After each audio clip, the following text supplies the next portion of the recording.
Right. Hey everyone, my name's Harry. I'm a sales associate with Atlantis Games and Comics. Here to show off some of my employee favorites. We recently added a staff pick favorite section at our Norfolk location, and I'm just going to give you a brief overview of some of my picks. But before I get into it, I just want to remind everyone that we're now offering curbside pickup as well as free shipping for any order over $30 within the 757 area code. You can get a hold of us on our website, either through Facebook direct message, email, or just a simple phone call. Let us know what you're looking for, and we'll take care of that for you. So without further ado, let's get into some of my favorite games that we have at our store. Right. One of my first picks is called Quacks of Pekingburg. It has nothing to do with ducks. It's referring more to medical quackery than anything else. But what it is, it's actually a bag building game tied with a pressing your luck mechanic.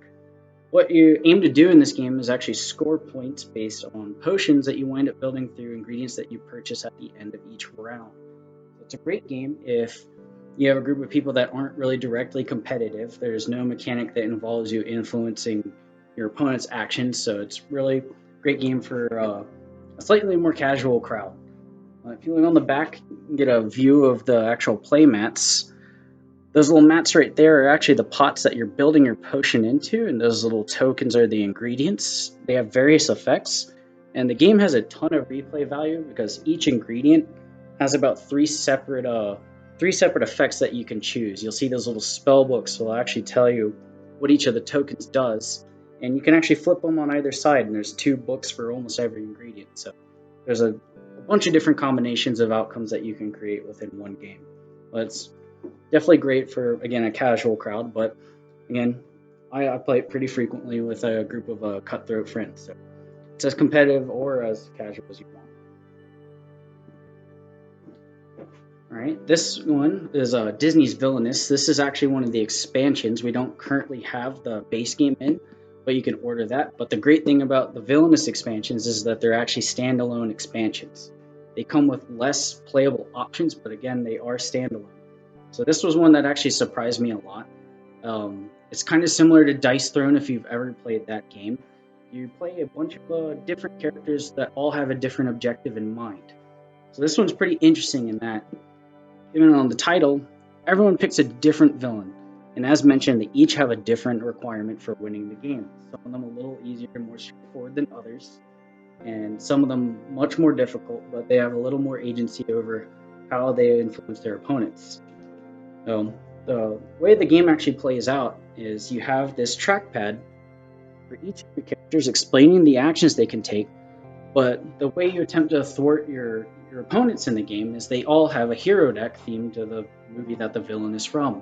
So flipping cards off of that hero deck makes it a lot more difficult for them to actually complete their tasks. Like Hades is in this expansion, and one of the most obnoxious heroes you can obviously run into is Hercules. Hercules makes it, darn near impossible for him to accomplish his goal in this game.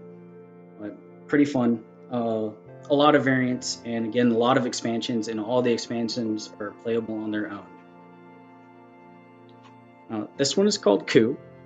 So it's pretty good. It straddles the line between like a party game, but it can also be pretty heavy on the strategy side. But the point of this game is it's a bluffing game where you want to be the last man standing. You have a bunch of different roles that are assigned in the game. It's kind of like a Werewolf if you've ever played it, but bluffing is a huge part of this game mechanic, and you aim to take out your opponents through assassin cards, but there are heavy repercussions for trying to bluff an assassination and your opponent actually has one instead. But end of the day, a lot of fun to be had with this game. Get people pretty upset when you call their bluffs or you bluff and it actually works out. Here I have Forbidden Sky. So I want to take the time to just talk about every game for the Forbidden series. Some of my favorite games ever made. The core mechanic of every Forbidden game actually is the players versus some kind of function in the game. It's always cooperative, and there are always more ways to lose each of these games than there are to win. There's only one clear way to win in each of these games, and it's basically to assemble whatever escape device that you need to get out of the area. So this one is themed off of an arcane lab that's obviously floating in the sky. It's kind of like that one Biohazard game to some small degree. But the mechanic in this one is a storm that has a bunch of varying effects on your characters. Now, the great thing about all the Forbidden games is you can make them as easy or as difficult as you want. There are a lot of ways to modify the mechanic that's fighting against you and your teammates. In the Forbidden Island one, for example, when you're fighting against the flood mechanic, you can actually decide how high or low it starts on that track. Right here, I have one of the expansions for Scythe, probably one of the most popular war games out there. Certainly one of my favorites. We can definitely order the base game for you as well. But if you get any expansion, this is certainly one I recommend before any others. It adds 2 factions that are already marked on the board. It just doesn't come with the actual pieces yet. So Scythe as a war game, it's I don't remember if the real-time strategy game came first or not, but there's a RTS game online on Steam called Iron Harvest, and it's from that same universe. It's very I don't know if steampunk is the right description for it, but it takes place basically right after World War One, around that era, and themed around that.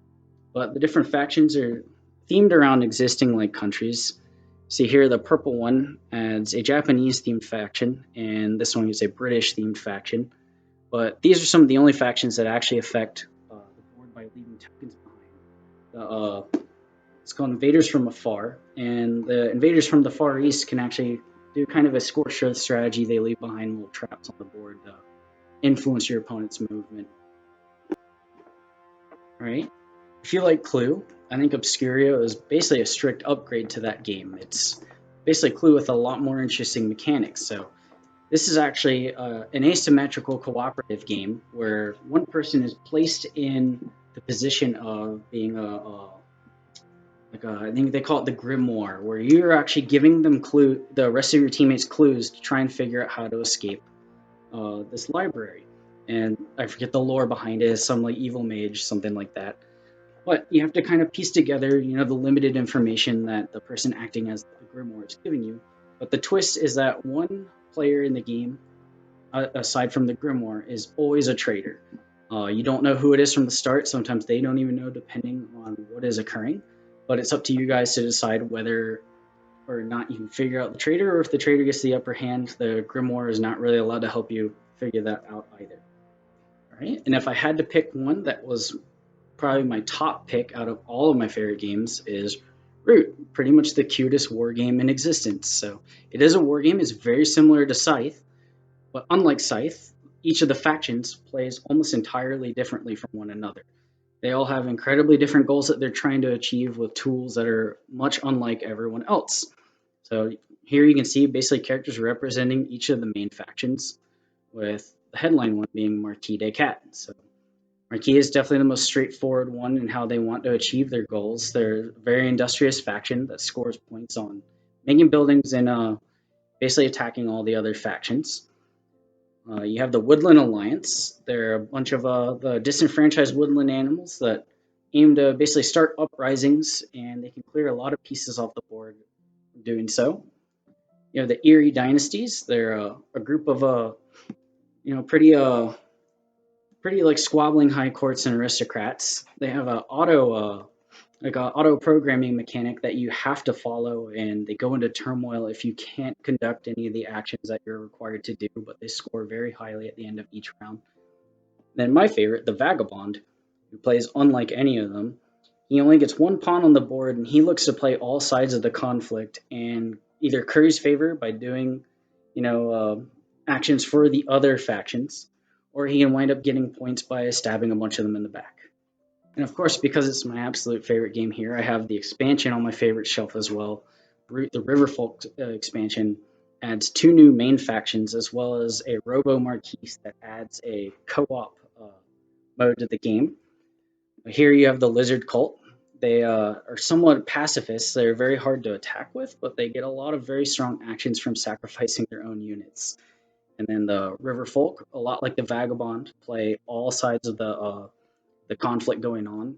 They can basically loan out their warriors for a payment, and they charge a toll for trying to cross the river that's on the map. So they're kind of the cutest capitalists in the Root universe. And then the game also adds new vagabonds and favorite faction. And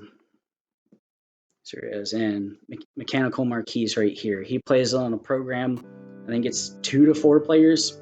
For that, you basically have to defeat Mechanical Marquise before he gets to the requisite 30 victory points. And there are a number of ways that you can go about doing that, but he always follows a set pattern. All right, guys, so thanks for taking the time to listen. Again, give us a call, send us a message if you want any of these games. You could certainly ask me anything you want to know more about the games. I'm always happy to demo them or describe them in more detail to you. But thanks for listening. Have a good night.